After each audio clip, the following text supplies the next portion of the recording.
Central হলে প্রধানমন্ত্রী নরেন্দ্র মোदी আমরা সরাসরি নজর রাখবো।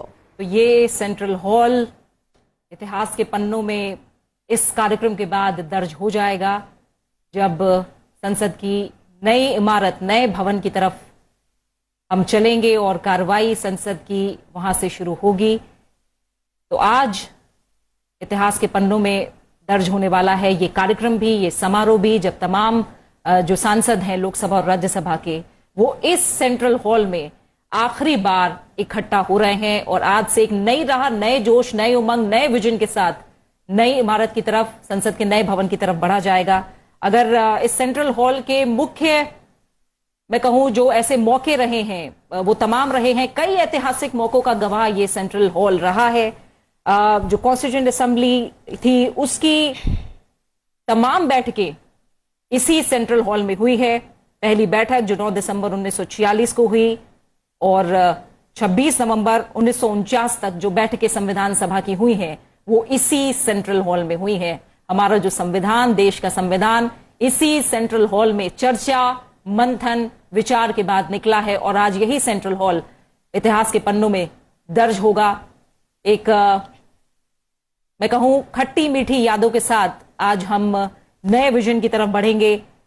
सत्ता का हस्तांतरण, जब ब्रिटिश हुकूमत से भारत के पास सत्ता आई, सेंट्रल हॉल उसका साक्षी रहा। इसके बाद 86 ऐसे मौके रहे हैं 1952 के बाद, 86 ऐसे मौके रहे हैं जब एक कस्टमरी एड्रेस दोनों हाउसेज, संसद के जो दोनों राज्यसभा और लोकसभा की जब हम बात करें, दोनों हाउसेज को प्रेसिडेंट ने संबोधित किया है। ऐसे 86 मौके 1952 के बाद रहे हैं। ये सेंट्रल हॉल उसका भी गवाह रहा है। बिल्कुल प्रीति, और अगर इसकी वास्तु की बात करें या इसकी बनावट की बात भी करें तो ये बहुत ही महत्वपूर्ण है।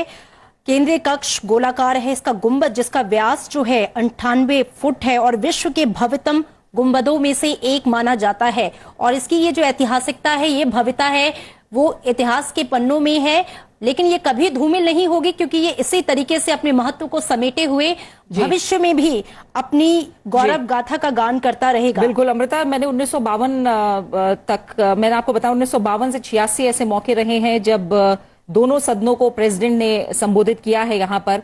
इसके अलावा 3 ऐसे मौके रहे हैं जब ज्वाइंट सिटिंग हुई है, दोनों ही सभाओं की, राज्यसभा और लोकसभा की ज्वाइंट सिटिंग रही है दोनों हाउसेस की।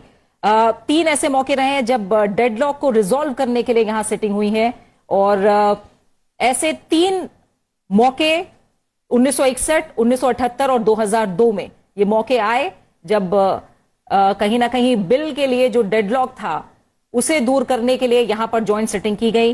तमाम ऐसे और स्पेशल इवेंट्स हैं जिनका यहां जिक्र करना चाहेंगे।